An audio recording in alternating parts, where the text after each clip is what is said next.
What's happening, good people?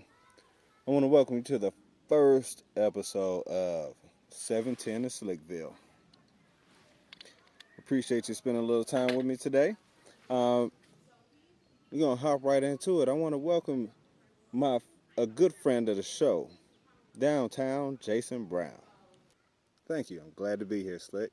So let's start with Love and Hip Hop Atlanta. What stands out to you about this show? What stands out about Love and Hip Hop Atlanta? The guys show me exactly what not to do when it comes to relationships. What do you think about Mimi coming out about the sex tape? I don't want to talk about that. I want to talk about why Mimi is so angry.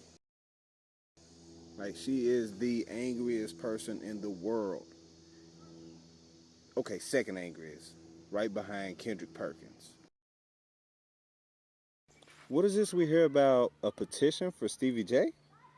Yeah, that was for a holiday. I was going to start a petition to make May 27th be National Stevie J Player Pro Pimpin' Day. But since he went ahead and retired the rat face,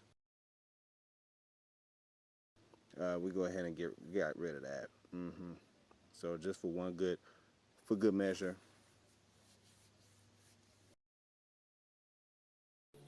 All right, let's change gears here for a minute. I understand that you are a big fan of 50 Cent's TV show Power, right? Yep, big fan of that show. Shout out to whoever does the wardrobe for Ghost. Those suits that he have on be on point.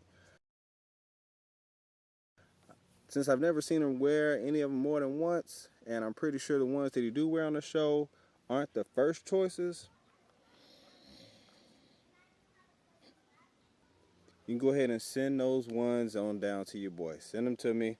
I'll get them tailored and everything like that. But yeah, I need some new suits. So what else do you like about the show? What else do I like about the show?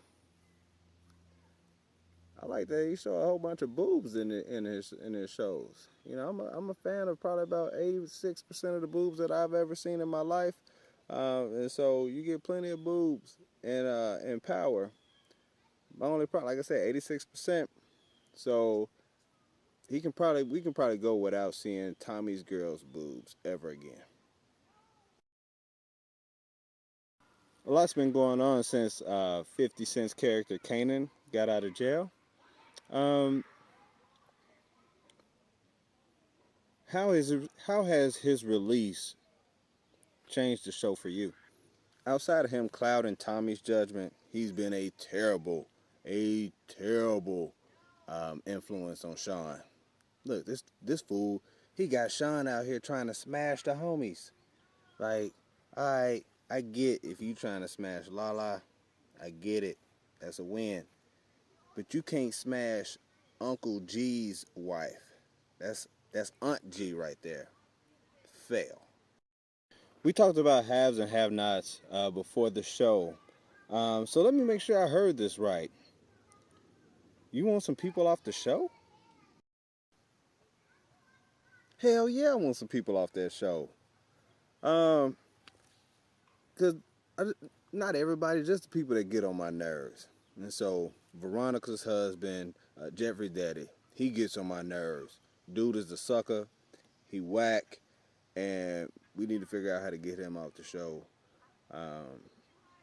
And then also, we need to go ahead and get Benny and Candace's mama off the show. So here's my solution to that. What we're going to do is we're going to make Jeffrey's dad have a tragic accident. Sorry. Go ahead. So he's going to die. Since they didn't want him to burn up in the house, he's going to die in a car accident.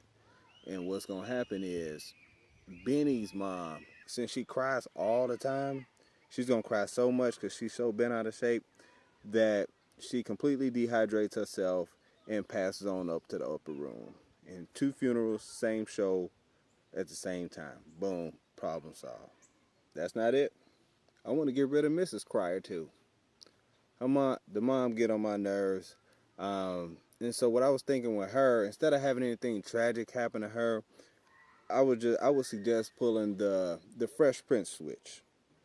Switched out the Vivian's like no one would notice that she went from being skinny and dark skinned to kind of thick and light skinned.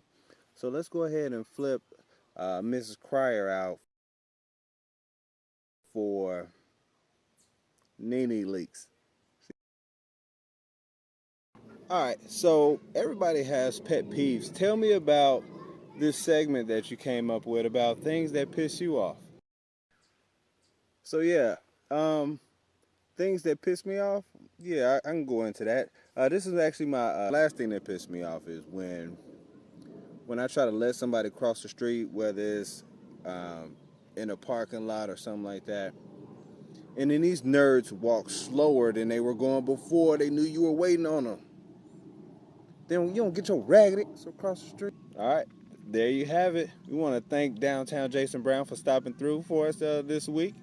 Thank you for tuning in. I hope that you enjoyed yourself. In the meantime, I need you to do a couple things for me. Go ahead and like the Facebook page at 710 of Slickville. Also, follow us on Instagram at 710 of Slickville and on Twitter at 710 of Slickville. It's all one word, just like you see right here in the picture.